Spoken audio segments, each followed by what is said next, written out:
Hi everyone, I'm Becky. And I'm Sarah, and welcome to Sounds Like a Bunch of Hoopla! Hoopla! We're both from the Taylor Community Library, and we're here to recommend you a movie to watch with the family and one best left without the kids. These are films that we have both watched and are ready to give our spoiler-free opinion on. Just as a disclaimer, since we are both working from home, we are unsure about the quality of this video today. On our ends, it seems to be freezing, but it may all work out. So we do want to just include a disclaimer that we apologize in advance for any weird stuff that may happen to our quality. Okay, so first let's talk about our family movie, which was Raising the Bar. Raising the Bar. Are we ready? Gonna raise the bar. Raising it. The description for Raising the Bar from 2016 is swearing off gymnastics after moving to Australia. Kelly is drawn back in to help a new friend and regains her confidence and love of the sport. So this movie is not only on Hoopla, but it's also apparently on Netflix. Raising the Bar is about gymnastics. So while I was researching the movie, more about it, who's in it, all that fun stuff, I found out that they also made a movie 2 years later in 2018 with a few of the same actors that are in Raising the Bar, in a movie called Going for Gold. I am going to read the description of Going for Gold, and you tell me that's not the same movie. After moving to Australia, an American teen convinces her new friends to form a cheer squad and take on their biggest rivals in competition. What? There are two movies. We watched Raising the Bar, which is about gymnastics. There's an additional movie called Going for Gold, which is the same movie, but cheerleading. With some of the same actors. Some of the same actors. Not all, but some. Oh, the boy. American being the top same person. She, again, moved from America to Australia. So I'm gonna watch this one. Yeah, I'm gonna watch that one. This is also available on Hoopla if anybody's interested. It's on there. Going into it, were you excited to watch this movie? What were your thoughts? I was really excited because I always love these like Disney Channel like movies. They're always good. I usually enjoy gymnastics. Like every gymnastics movie or TV show I've seen, I've always been a big fan. When we first started, and it's just like the credits, like we haven't met anybody, nothing has happened, but it's just like gymnastic things are happening. I was real nervous because of the camera angle of this like upside down bird's eye view. I was like, if this movie is filmed this way, I'm gonna lose it. What about you? I love all these movies that are about gymnastics. And yeah, I have never taken gymnastics. I can't do a cartwheel, none of that stuff. But I was super excited for this movie because I loved the movie Stick It when that movie came out. Do you remember that movie? Yes. How good was that movie? So good. So I don't know, go watch it right now, actually. Okay, so once you started watching it, what did you think about this movie? I thought it was actually pretty good. There were a couple of tropes that I giggled about because I knew it wasn't going to be top quality, but it was actually pretty good for being like a teen drama. They also did not use too many Australian slang words that I did not understand. I also had to look because in the very beginning of the movie, they hopped on a plane and immediately went to Australia where they lost their bags, which did not sound fun. And they looked very chipper and well rested after getting off of that flight. So I had to look up exactly how far is Atlanta, Georgia from Adelaide, Australia.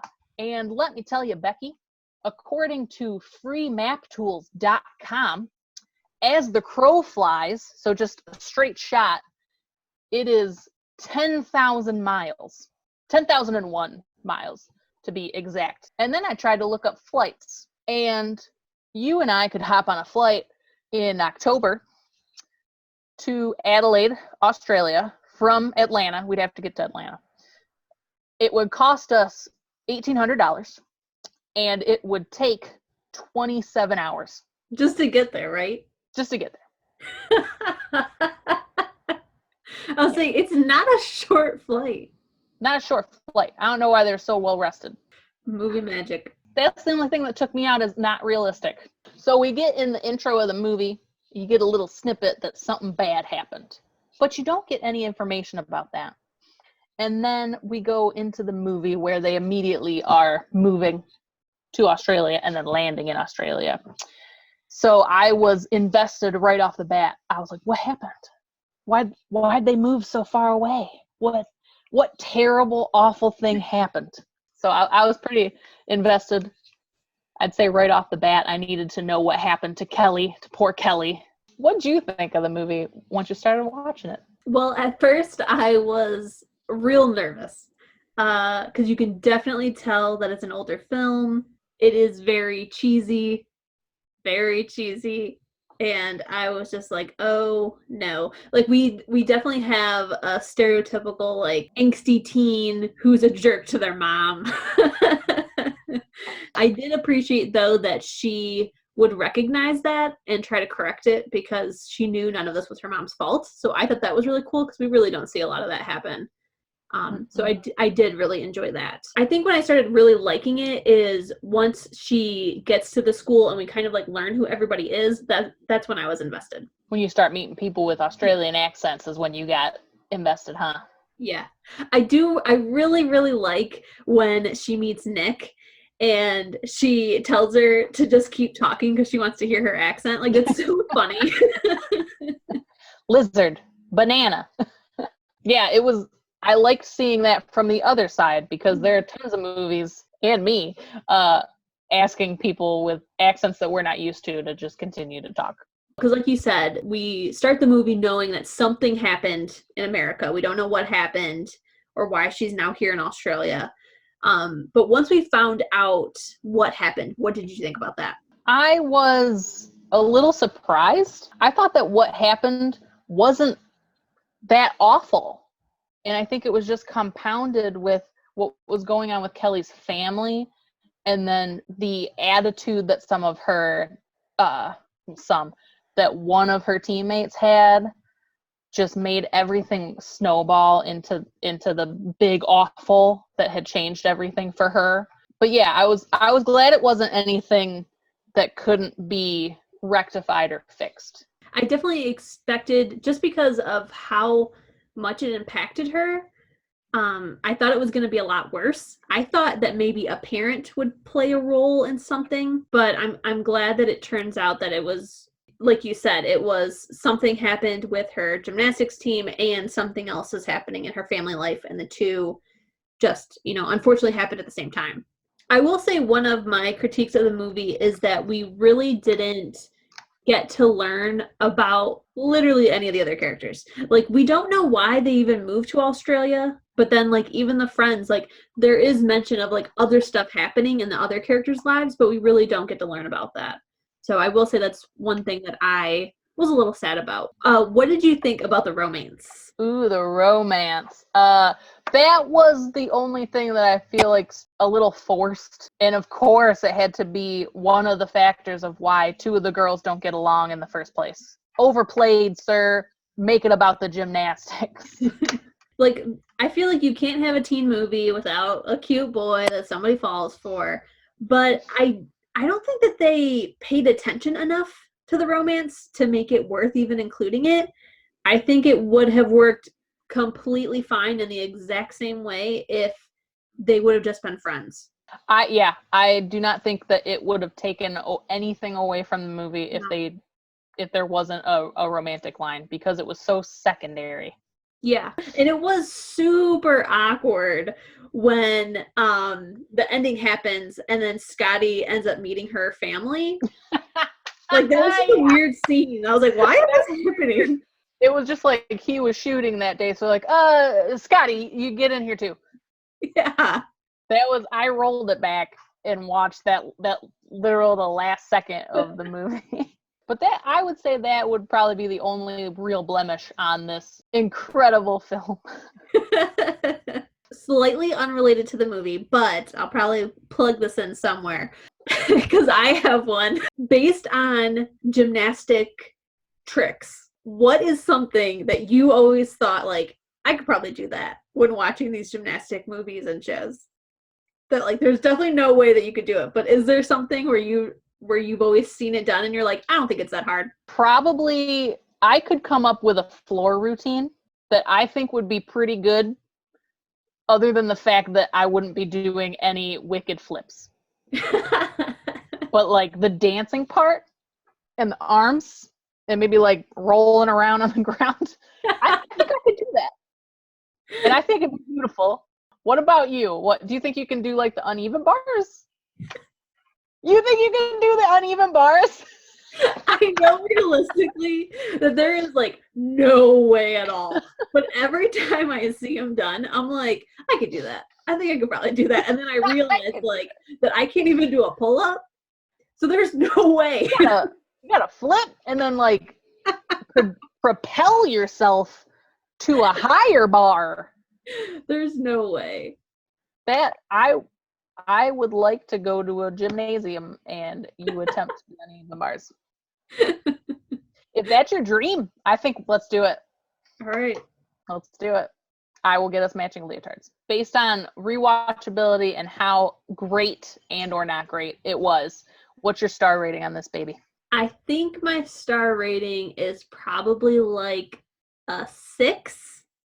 I did enjoy it, but I definitely felt like it was really cheesy, and I think it's still worth watching. It's supposed to be a teen movie because they're like juniors and seniors in high school. I wouldn't say that that's the target audience, though. I think it's more like middle school, upper elementary would really enjoy it. I felt like it was like a wholesome movie that the family could enjoy. I would actually have to probably give the same exact star rating. For rewatchability, I probably wouldn't rewatch it again. I'm definitely going to check out the other movie that is basically this movie but with cheerleading. But it doesn't have the same rewatchability like Stick It, that gymnastics movie had. But it was definitely worth it. I definitely agree with what you said about it's about teenagers, but I think it was geared towards more like middle school, younger kid age when they are fascinated with growing up. Yes. When they start going through that phase. Yeah. If your kids are in the phase where they want to be an adult right now and they're ready to move out. They know everything. Yep. They're 12. They're ready to move out. Yep. And they are obsessed with cheerleading or obsessed with gymnastics. This is the movie for you. This is it. Okay, so now let's talk about our adult film, which was What We Do in the Shadows. It was created in 2015. Viago, Deacon, and Vladislav are vampires who are finding that modern life has them struggling with the mundane, like paying rent, keeping up with the chore wheel, trying to get into nightclubs, and overcoming flatmate conflicts. This movie is also written and directed by both Jermaine Clement and Taika Waititi, which, let me just go on a Taika tirade real quick. I love him so much. People are now aware of him. Well, they have been for years, but he did Thor Ragnarok, which was amazing. He also did, hold on, I have a list. He wrote and directed Jojo Rabbit, starred as Hitler in it, and also won the Best Adapted Screenplay Oscar for that. You know what else he directed, Becky? What? A little known indie TV show you may not have heard of, The Mandalorian. Yeah, he directed that. And it's so good. He was announced on May the 4th that he will be directing a new Star Wars adventure in that universe for Disney Plus. So that's super exciting for us. Going into the movie, what were your thoughts? Just looking at the little screen grab of, dudes dressed in super old clothing in coffins. What were your first thoughts? For one, I'm always a big fan of vampires, so I was pretty excited. The only thing that I was a little nervous about is that the fact that it's supposed to be like a reality docuseries. So I was a little nervous about that. Like, is it going to be cheesy or is it going to be too serious? I was just expecting for it to be one polar end or the other.